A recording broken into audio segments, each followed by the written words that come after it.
Welcome to NCN news. నా పేరు ప్రశాంతి. బులెటిన్లో ముందుగా హెడ్లైన్స్ చూద్దాం. రైతుకు వెన్నుదన్నుగా ఉంటా మంత్రి కందుల దుర్గేష్.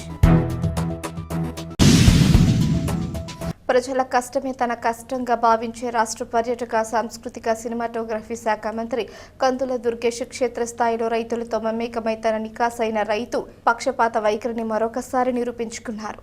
తణుకు మండలం వేల్పూరులో జరుగుతున్న ఆధ్యాత్మిక కార్యక్రమంలో పాల్గొనేందుకు వెళుతూ ఉండగా మార్గ మధ్యంలో నిడదవోలు నియోజకవర్గం పెరవల్లి మండలం కానూరు సమీపంలో రోడ్డుపై ధాన్యం ఆరబోసిన రైతులను చూసి మంత్రి దుర్గేష్ తన కాన్వాయ్ను ఆపారు. నేరుగా రైతుల వద్దకు వెళ్లి ఆకస్మిక వర్షాల వల్ల దెబ్బతిన్న ధాన్యాన్ని మంత్రి స్వయంగా పరిశీలించారు. పంట దిగుబడి ప్రస్తుత పరిస్థితులపై ఆరా తీశారు. తేమ శాతం పెరుగుతుందని, ధాన్యం కొనుగోలులో ఇబ్బందులు ఎదురవుతాయని ఆందోళన చెందుతున్న రైతులకు ఆయన ధైర్యాన్ని ఇచ్చారు. తేమ శాతం విషయంలో రైతులు ఎదుర్కొంటున్న ఇబ్బందులపై మంత్రి దుర్గేష్ స్పందిస్తూ ప్రభుత్వ నిబంధనల ప్రకారం తేమ శాతం 25 వరకు ఉన్న రైస్ మిల్లర్లు ధాన్యం కొనుగోలు చేయాల్సిందే. ఈ విషయంలో రైతులు ఎవరూ ఆందోళన చెందాల్సిన పని లేదు. ప్రభుత్వం రైతులకు అండగా ఉంటుందని స్పష్టమైన హామీ ఇచ్చారు. ఆరుగాలం శ్రమించి పండించిన ప్రతి గింజను ప్రభుత్వం కొనుగోలు చేస్తుందని మంత్రి దుర్గేష్ భరోసా ఇచ్చారు.